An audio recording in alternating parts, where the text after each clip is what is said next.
Hi again, it's Jason from Fraser Valley Rose Farm, and before I opened my own little backyard nursery here, I was a grower for one of Western Canada's larger producers of perennials, so I learned a thing or two about these plastic pots that you might want to know about.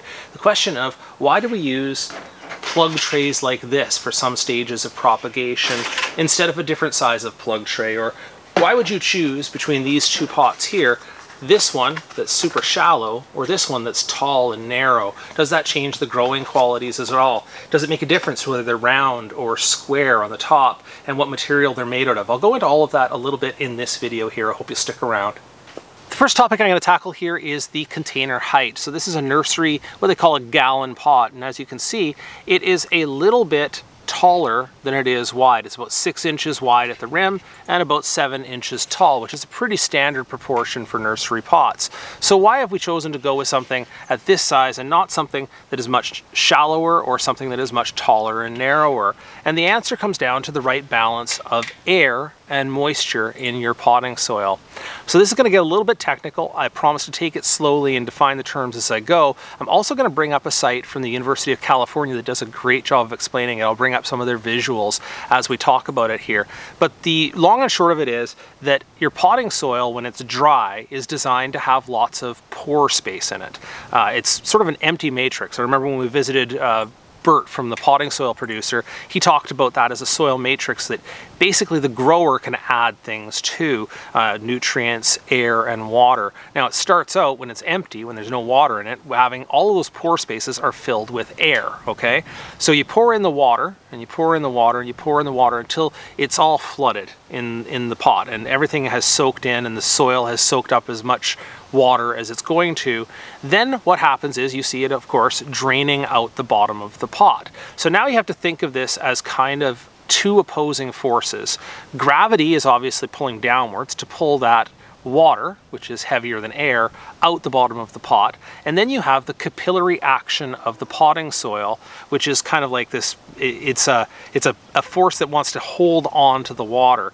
And it's kind of opposing, and we'll call that one pulling upwards. Okay, so by the time you've left that pot for a day or so and it's reached what they call container capacity, that's how much water as it naturally holds on to, if you looked and did a cross section of that pot, what you would see is that the bottom sections of a pot hold way more water. In fact, that's where gravity pulled it down to before it couldn't overcome that capillary force. So the soil at the bottom of the pot is much wetter and just didn't quite escape, and the soil at the top of the pot is kind of a little more pale or a little lighter, has a lot more air in it. And in fact, from the graphic that I'm going to show you from the University of California, they show some of their experimental results that they summarize here, but I think it's something like 250 grams of water per unit of soil at the bottom of the pot, and it's less than half of that at the top of the pot, meaning that the top of the pot holds much more air in the soil, and what's at the bottom of the pot holds much more water.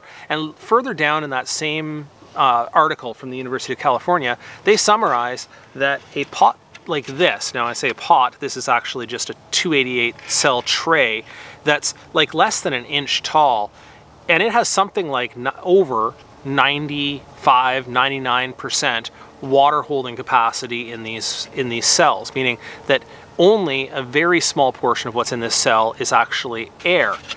And then you go to something like this that's 6 inches tall, and in that same graph, and it has over 20% air holding capacity. Well, the difference between less than 1% of air holding capacity and 20% air holding capacity obviously is going to make a huge difference in the growth of your plants.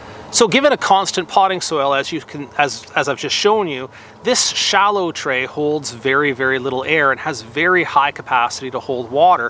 So why would you use this tray as opposed to something taller? Well, in this case, you would be using it for seedlings. This tray is specifically designed for small seeds that need consistent moisture during that first step of their development. They need to imbibe that water, and then they need to germinate. And then very soon after that germination, after they develop their first roots, probably within a couple or 3 weeks, they're taking the plugs out of this tray and they're putting it into another transplant. So this is short term, and it serves a specific purpose. It doesn't have a lot of soil volume, but that soil holds a lot of water very consistently for the purpose they need it for.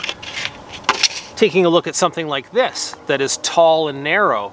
What you would typically see this used for is for shrubs that are going into propagation and are being left for some period of time to form a long root system, and what they call this is a shrub liner. I use some like this for my roses.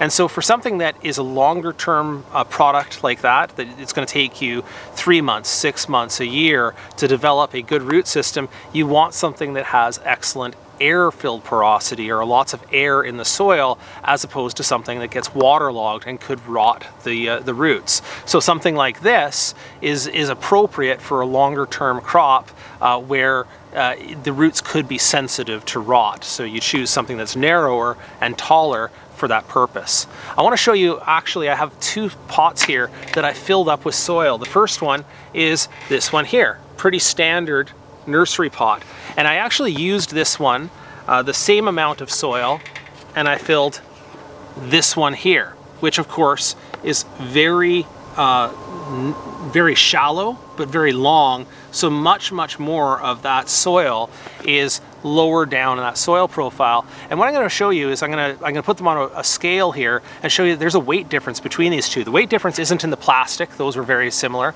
The weight difference isn't in the soil because they have the same amount of soil in them. The only weight difference that's happening between these 2 pots is that this one holds far more water than this one here. What I've sometimes seen, and maybe a little confoundingly to me, is that succulent growers will often use shallow containers, decorative like this, but rather shallow because it kind of looks like a succulent will look good in that container. And you see these all the time, short trays of succulents that you'll find in the big box stores and the hardware stores. And of course, the problem with that is that this obviously holds a ton of water, and succulents don't need a ton of water. And the grower that I used to work for actually had this problem where they used a container much like this for their succulents, and what they found was holding far too much water. They had to adjust the soil mix, and they even had to make adjustments to what benches they were growing this on to get more air circulation around the product to stop the succulents from rotting. So obviously you can do adjustments like that, and certainly the soil mix that you use, or the potting soil mix that you use, having better drainage or more coarse perlite can be an adjustment that you make. But if it was just a straight up decision between a taller pot and a shorter pot, then you'll know that the shallower pot holds far more water. Okay, next up I wanted to talk about pot shape, and here I'm just talking about the general difference between those pots that are basically square or square-ish and those that are round. And you can start to see some of the differences here. Of course, this is a very obvious and practical thing, but the round ones can't be pot tight. They have to always have a space between them. You can see that as a grower, it can be a little bit vexing knowing that you are watering, growing, and shipping empty space between pots. Now, people will quite rightly point out that you can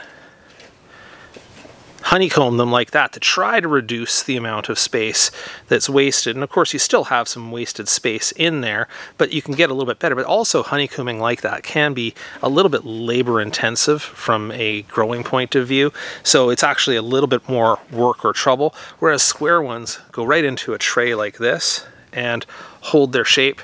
And you can see that if you're watering that, the water isn't escaping between the pots, it's not dripping down between, and it's actually not drying out very quickly because of the spaces between the pots and all that airflow that's happening between the pots. It actually has an easier time getting wetter faster, and it also has a easier time staying wetter longer. So square pots are, well, it's a wetter grow. Now, is that always an advantage? I mean, oftentimes I have found myself in a situation growing perennials where you'll get through the initial stage of growing the plants and you'll realize that these plants are starting to stretch in the center. They need a little more space between them, and then you'll have to end up pulling a pot out like this and doing manual spacing between them. That's actually easier to do with round pots, or in some cases, if there's a little bit of space between them, you may not even need to do that at all because there's actually a little bit of natural space between them. So for shorter term grows, fast products, I'm going to say, let's say annuals, like quick annuals, having them in square pots like this, tight together, Low pots means that you can water them, they'll get lots of water, they're thirsty little plants, and hopefully you'll sell them before any spacing is necessary. But typically you'll find that for longer term crops, they're going over to round pots. And that might not be the only reason for it, but it certainly is one of the reasons for it. Third topic here, let's talk about materials here. And of course, obviously, any conversation about materials here has to be dominated by plastic. That black or colored plastic that you've seen so far in this video dominates the industry, and it's probably something like 95% of everything that's produced in the nursery business is produced in plastic. And for good reason. I'm talking about practical reasons here, not environmental reasons, and I'll circle back to environmental in just a second. So for practical reasons, let's just say that it is inexpensive under the current environmental regimes. It is durable, it can be shaped any way you want, it can often be used more than once, and its water holding qualities, I mean, it's sort of impermeable, so kind of we've built all of our irrigation and everything around the way that plastic interacts with water and soil. So it's not going to be an easy ask to get this moved over. And I actually want to share with you kind of an anecdote here, because not everybody in the nursery industry wants to stay with plastic. In fact, there's been a big push, a lot of alternative products put onto the market. And my boss in the previous job, he was the production manager, actually was a very serious environmentalist. He took this stuff to heart, and he insisted on plastic recycling and reuse, but he was always looking for a way to get a biodegradable product into our market. And he found, for our herb program, he found these, I think it was probably made out of cornstarch or a starch-based plastic, bioplastic, biodegradable pot that he slipped into the herb program.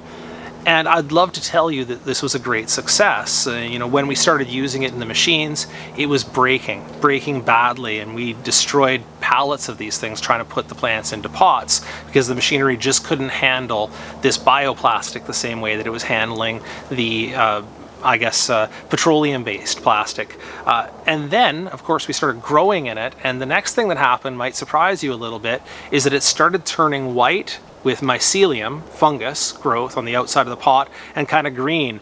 And we talked to the manufacturer. He talked to the manufacturer and said, hey, what's going on here? How can I ship this? Is this dangerous? Is this a problem? I said, no, it's perfectly harmless. It's just part of the way that these things break down. And he's like, because now we have to send these to our customers with an explanation. And, you know, sadly, the customers didn't react well to it, first of all. Like, they didn't really care.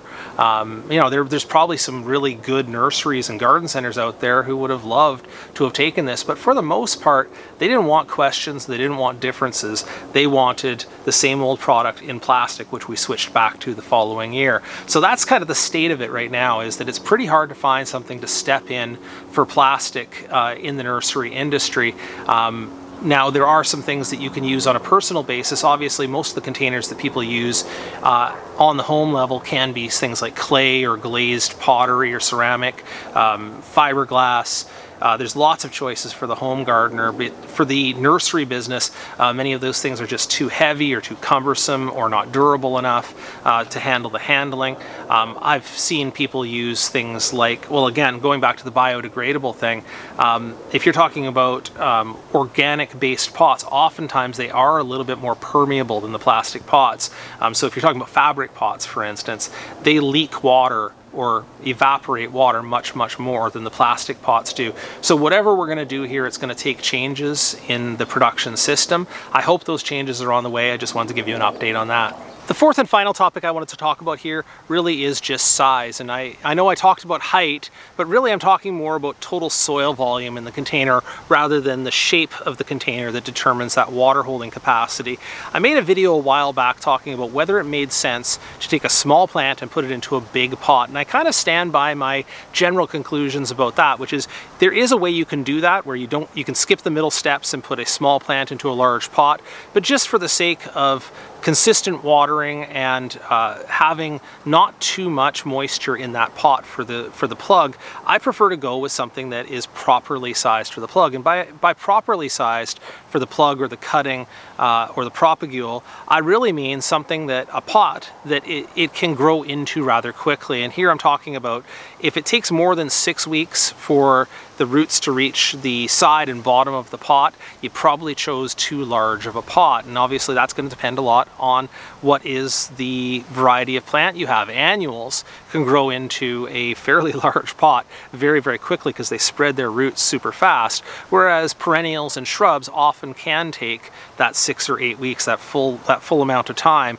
to reach the size and bottom of the pot. But if you took a small cutting that was just barely rooted and you put it into like a 3 or 5 gallon pot thinking then I won't have to change it for 2 or 3 years, you may be putting it into a situation where it's kind of drowning in that soil, where it doesn't have an easy time establishing its roots to the bottom of that pot, and basically with regular watering frequency that there's too much water being held in that pot and you end up with root rot. So that's my advice on that. All right, that's all I had to say to you about how a grower chooses pots in horticulture. And if you have any questions about that, please drop them into the comments below the video. I could say a couple of things about color or other things, but that's the main portion of the topic. So thank you so much for watching.